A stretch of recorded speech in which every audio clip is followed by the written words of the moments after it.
all, I wanted to thank you very much for your lecture, for your preview, because I've never had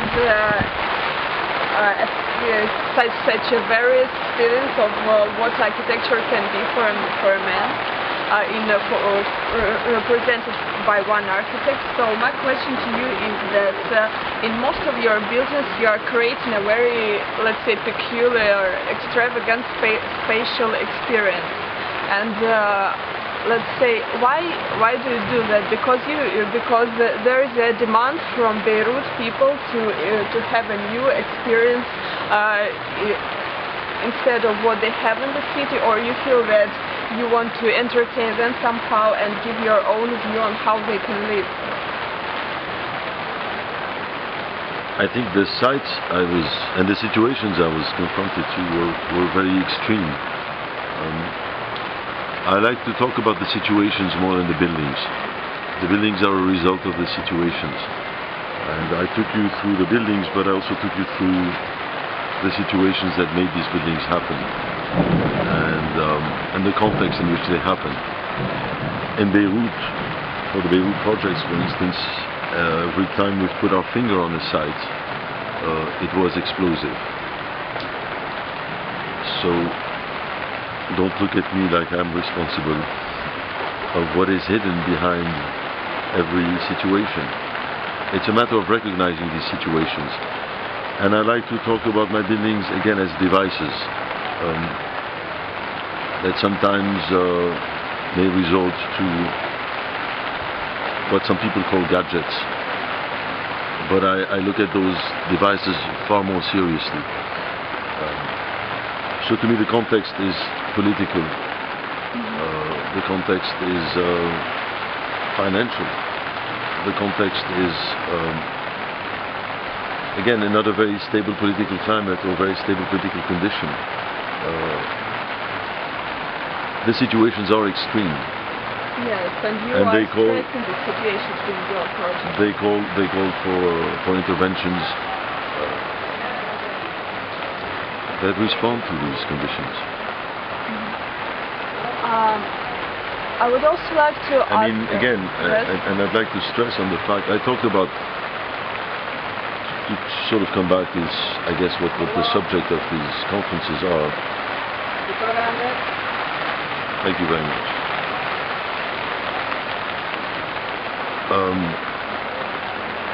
Beirut took me, or the situations I dealt with in Beirut, I think I wouldn't have dealt with if I was working in more stable cities. I talked about sites or regions that were under convalescence. I stressed on the very specific problems of every single site and situation. Again, working in the absence of a master plan, we are not in. I could not respond with consensual buildings, with consensual answers. This is what Beirut is about. And I think even these, the context I gave, the few contexts in the Gulf that I approached, had also came with very absurd, sometimes very difficult realities. Realities that are far more difficult from many respects than what you would face if you were building a consensual program, such as an institutional building. When you're building an institutional building, you have to comply, or at least recognize, the institution you're building for. Your margin of political maneuver is very restrained, because institutional projects come with a certain level of responsibility. When you do public housing, you do public housing. When you build an opera house, you build for a state. When you build mainly for an institutional program, you have to comply within certain political limits, certain limits that you do not cross as an architect. This is what I call politically consensual situations. When you build a nightclub, you're not in a consensus. You're not accountable for what your building means.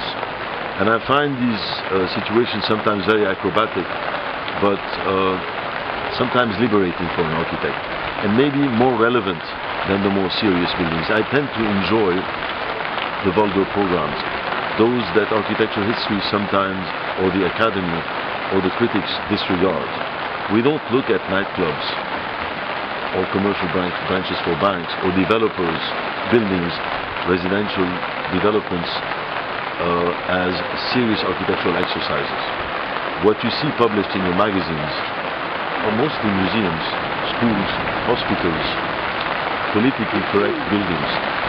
Buildings that fall onto and within a political consensus. There is none of that where I come from. And I think this is the particularity of Beirut, and could be the particularity of the Gulf region, at least as an architect. But you're working in Beirut for more than 10 years. Don't you feel that there are some changes that are happening in terms of demand for construction and for building? Changes in what way? I mean, you are saying that the political situation in Beirut is that there is practically no demand for big institutional developments, and mostly some random projects are popping up. But don't you feel that in the last 10-15 years there are some shifts in this towards trying to solve some, I don't know, social or urban problems of the city? The state is totally absent at that level. No change. Well, the state is absent. Don't look at me as any sort of renegade. I try to do whatever I can within the reality, within the very difficult realities of the private sector. And I think that this is not only particular to Beirut. Beirut is very extreme in that sense, and maybe the Gulf countries are very extreme in that sense also. But frankly, look at your cities. At least your cities that are in the making. I'm not talking about old cities where there's not much architecture happening anymore. This is a very mature fabric. Huh? But cities that are new cities, or cities that are in the making, they are in the hands of the private sector. And if us architects do not realize this and do not try to resist or make relevant interventions in that realm, cities will happen despite us and without us architects. So I think these are the fronts that we should be exploring. I don't care anymore about I'm not interested in nice museums. I don't think these are relevant to my culture. They're not relevant to my world. I think there are exceptional situations that don't necessarily reflect the very difficult realities of our societies today, particularly where I come from. But I think the West should learn from that also. And the last question, you said that you are a teacher in the architectural school of Beirut. Is that true? Occasionally, very occasionally. So, according to what you said, what education do you try to give to your students? What do you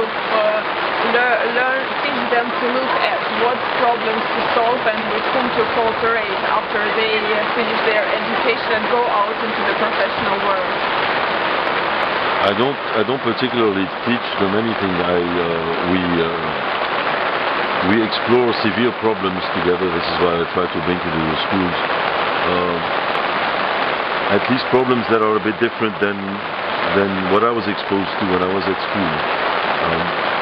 I am not in theory. I think that the issues I deal with, or we deal with, are far too complex to be dealt with in theory.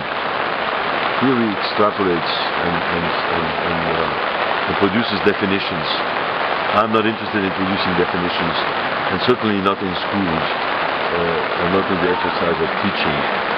So again, I'm obsessed with the specificities of every single situation, and the more difficult the situation is, I think the more relevant the architectural exercise becomes. So you are teaching your students to be the most specific as they can and to develop this specificity in their architecture?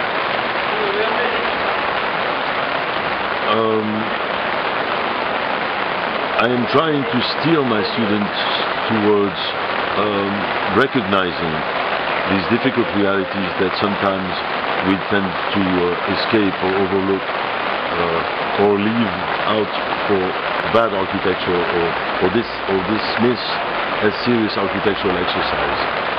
So thank you very much.